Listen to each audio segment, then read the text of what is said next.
After Darkwing Duck and before Kim Possible, there was Recess on Disney Channel and Toon Disney and ABC Kids and all that jazz. But anyway, point is, Recess. Great show. It makes me feel like I'm reading John Steinbeck. It's just so great. Can I explain why? Recess has this incredible formula of where, yes, it's children on a playground, but the highs and lows, the dramas they placed on kid-like activities, I don't know, it's this hierarchy, it's this layout of where it's almost like the Knights of the Round Table, or I don't know, Edwardian civilization. It's just amazing how much character they can give to such simple premise. Okay, so think of Recess and the playground as like a city made of kids and their societies, and it changes from different centuries to different cultures. And the funniest aspect is the kindergarten section. They're treated like little savages, and it's so cute because it makes sense. Like, kindergartens are wild and excited, and they have spray paint, and they kind of talk in broken English because they're kids, and it's portrayed as endearing. It is, and a little scary because they're almost animal-like, and if you've met small children, it's not too far off the mark.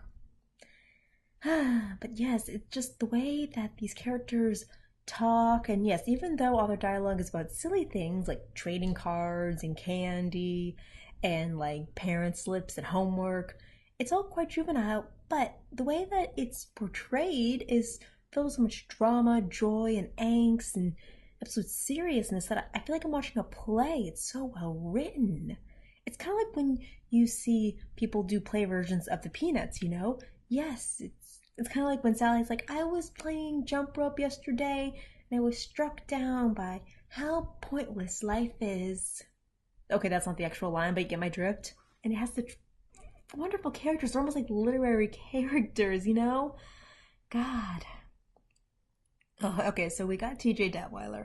And, he's the leader of the ragtag group. I mean, this has a big cast of characters, almost as, like, colorful as The Simpsons.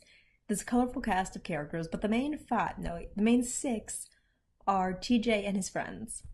And TJ Detweiler is, he's kind of like that Tom Sawyer kind of hero kid. He's smug, he's charming, he's smart, but not too smart.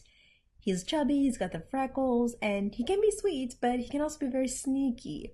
He's the best kind of friend you could have, and he's also kind of that person you don't want to rely on, but because this is a good cartoon, he's absolutely heroic and noble. It's a wonderful character. TJ is very endearing, and his voice just has that kid tone to it, while also having that kind of mastermind little ambition behind him. I mean, you can obviously think of this kid as either that one you do want to play cards with, or that one you kind of want to avoid because you think he'd be too rambunctious for you, or too sneaky, and he might con you out of your lunch money. But TJ wouldn't do that. He's a hero. He looks out for them. Again, he's like knightly. It's amazing. And there was this interesting episode once where one of his friends didn't want to do a project with him because of his kind of like lazy fare, or should I just say lazy attitude, where it's like, okay, you're a good buddy, but you don't really take that much stuff seriously, so yeah, I mean, he pulled it out in the end, but it was kind of nice to see that, this great character that we appreciate has these flaws. And even though there's charm to it, it is annoying. So I liked that. Let's see. Ooh. Next up the gate is Ashley Spinelli. Just by Spinelli, okay? She's that tough and rumble kid, She's a short little girl. She's got this kind of, nasally voice and all that, but she's a cute little puncher, okay? She's like, she's pretty in the way that she could do whatever she wanted. She could probably rule the playground if she wanted, but instead she's kind of got like this wrestler thing, alright? She's almost like Helga G. Pataki, where she'd rather punch something than talk about her issues. She's got spunk. She's just got all this vim. She just wants to knock you out. And she likes talking about knocking you out, but still, she's a good friend to have, if not a bit impatient. Let's see. Ooh, and then there's Vince. Vince is an athlete, and he's that jock, he's that token black best friend. But there was this one episode where it's like, he was trying to help, Spinelli win this beauty contest. It was part of this joke that these other kids have put her onto. And he said, I'm going to put the same crazy determination I put on myself onto you. And yeah, he was a great coach. He was like a scary, good coach. It's like those sports movies where you don't want the guy, but damn is he good. And yeah, it was like that. So it's okay, there's Vince. He's not just that pal. He actually has like this drive behind him. And that was like crazy episode where he happens to be really good at cooking. It's like, huh, there's the talent. It's almost like watching Ratatouille. It's like, huh, that talent. It just hits you one day. Let's see, Spinelli's thing of where I don't know. Sometimes when you just get out of her comfort zone, and not when you have to like try to force her to be feminine, but try to force her to do something she doesn't want to do. And that's not always necessarily feminine, but just because it's easier to shock gender roles and all that. Like when her parents tried to make her more like a ballerina, or when the other Ashleys, this clique of mean girls that all happen to be named Ashley, and that is such like a grade school kind of thing, like knowing like 5 different people with the same first name. That is so grade school. Anyway, so yeah, like, Ashley Spinelli does not like being told what to do by anyone, but there are some really soft moments where, she has to be considerate of other people, and she slowly warms up to it, and it's worth it, One of my favorite scenes, including her, was one time she accidentally got her crush on a guy. I say accidentally. It was unintentional. She didn't even know what it was. She liked a boy, and her friends were treating her differently as if she had suddenly turned into a female girl, like super feminine or some delicate flower. It's like, oh, think your pretty flowery thoughts. And Miss Finster, who's kind of like this big antagonist, she's like this hunchback old teacher with these separated teeth. She pretty much looks like a dragon. She sits down to Spinelli and she's like, all right, sweetie. They don't expect strong women to have feelings, but you got them, and you're still a strong woman. It was a beautiful speech. Like, seriously, look that episode up for that scene. It's like, yes, you're allowed to have feelings and be a strong woman. I loved it. You're a complicated creature, okay? You can have feelings and be tough. Just, compartmentalize them. Deal with them all. And that was lovely. Ooh. And speaking of feelings, we have Mikey Blumberg. Oh, God. Poet, absolute, lives off of theater, okay? Yeah, this kid, he's huge, he's tall, he's chubby, he's all that jazz, but he speaks like a poet, okay? He speaks like somebody much older. It's like watching Frasier, okay? The kid is eloquent, but also there are episodes where he shows to be the most innocent and childlike. On the one hand, he's very eloquent, he absolutely knows literature, he's very intelligent on that aspect and very sensitive, but on the other, there are many episodes where he has these really naive beliefs that he's so big you don't think such a big kid would act like such a small kid. It's kind of like, I don't know, it's kind of difficult. It's difficult because I don't know, doesn't everyone once in a while have those feelings of where they weren't ready to grow up, they wanted to be little and silly and believe in their silly fantasies. But then it's like, okay, all your friends aren't playing it anymore, so you gotta decide if you're cool with living by your fantasy alone, or if you want to just grow up yourself and enjoy the new stuff grown-uphood has. And yeah, those were special little moments for me. Let's see. Ooh.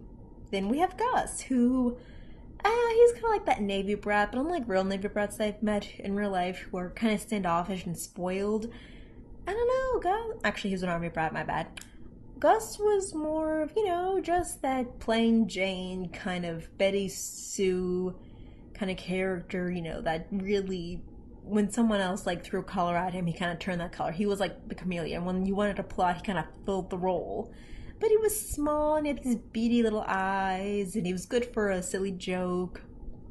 Basically, he was a great pawn. That seems horrible to say, but yeah, when that little shrimp stuck up for himself, it was nice. When he stuck up for other people, like kids that just happened to be a little bit shorter than him or younger, it was nice. But honestly, yeah, his character was just very flexible with just happening to fill a role when he could, or just being, that kind of audience surrogate to explain the situation to us. And that was interesting. Let's see. Oh, and then we have Gretchen Grundler, the very tall, skinny nerd girl, and oh God, what a refreshing thing. Okay, maybe not too refreshing because I often think of nerds to look exactly like Gretchen, the big glasses, the big front teeth, the goofy looking, the bows, all that jazz. She does it, and yeah, she talks in molecular physics and whatnot, and dialogue that not everyone understands. And yeah, she cares about her grades a lot. Oh, there's something brilliant about how naughty she is. Gretchen wants to be a good person. She is quite good at, being a good student. The teachers and the students all respect her for that. But there's that thing of where, along with her kindness, she likes going along with TJ's plan sometimes. Sure, she'll roll her eyes and say, okay, here's what I need if you want me to build like some kind of rocket. I don't know, it's just so neat. It's like, yes, she usually has that whole, only Sandman alive thing, but most of the time she jumps on it because she's just as interested in following some crazy scheme as any of them. And that's really nice. So yeah, that's the main vibe. But really, all the characters in the show had these interesting designs and were just really good. Like Randall was this hunchback little squealer, and he had this mouth that kind of went sideways. He kind of looked like a young version of Mo from like Mo's Bar. If Mo was like a 9-year-old. Ugh. He was absolutely terrible and helpless, but also really needy. So yeah, you felt for him. God, there was King Bob, who, he was just like, this 5th grader who wore this jersey crown and all that and would make ridiculous proclamations. And while saying it, he would sound very kingly and very debonair, while also just being a dumb teenager. Kind of reminds me of Axel from The Middle. Only much better vocabulary, though Axel does have a very interesting amount of snark. Anyway, so yeah, they're just all these characters. Oh, Miss Grokey, their teacher. Oh, so liberal, so ahead of her time. God, we need more of her, man. She was so sweet, and she had this cute little design where she too had little front teeth and little glasses, and her hair was out like a Rugrats character. But she was an absolute sweetheart. She was positive and encouraging no matter what. And it was just the right amount of corny to make it really sweet. And then you had Principal Prickly, who, God, what a great name. Really, he was just kind of a camera hog. Didn't actually like being a teacher, but did like whatever credit he got for when the kids did something big or bad. I actually hated when it was bad, but I loved the attention. And God, when they actually had like a movie for it, like this was back in a time where people like, whenever a cartoon was kind of successful on TV, they gave a big damn movie. Recess's big damn movie was good, okay? School's Out, it was good. It had this crazy plot where this ex-teacher and an ex-friend of Prickly wanted to take away summer vacation by changing the moon since he couldn't just, do it through the government. And yeah, he was done by James Wood, and he was a very fun villain. And there were so many funny lines in that movie, like from TJ and his big sister, from Prickly and his old friend, from just TJ's little side comments from everything, and just like the way he tried to check with his parents. Oh, and all the camps, like the way it separated all the kids on the playgrounds, like different stuff that you wouldn't believe. Like the kindergartners went to theater camp, and that's a good way to play with all their energy. Like the hustler kid went to wrestling camp because, he just wanted to sell stuff. It's like surprising, but at least it's useful. Let's see, the diggers, these 2 kids that just happened to like digging holes. They were very serious about this. They were very serious about digging to China. Yeah, they went to space camp, and I don't know, it's just fun to know where all these characters were going to be, like, throughout the whole show and, like, through all the different places. And there were episodes that focused just on these characters, and yeah, TJ and his friends would help them, or help illustrate it, or be somewhere in the background. But when it was, like, some of the offside kids, it was interesting. It really was. So, honestly, watch Recess. Yes, it kind of feels like it's almost like watching the Flintstones. Okay, it's so dated and how it's all nice and stuff like that, and the style of it, but it has such wonderful charm. But I really think that, if people were to put this in like a screenplay, you could act this out and be entertained. It's lovely like that. And yes, when I compare Big Hero 6 to this show, Big Hero 6 just sucks because it's a big, I don't know, the characters kind of resemble the Recess kids, but they don't have the chemistry. They don't have that magical bond, okay? I can totally see the Recess kids getting some superhero gear and saving the world, but they would save their own worlds in such a small scale from their combined talents and powers, whereas Big Hero 6 was mostly just, these 4, young adult in their 20s just listening to this genius 10-year-old. And that wasn't as good as Recess. No, hard to even compare. So Recess, you are a gem.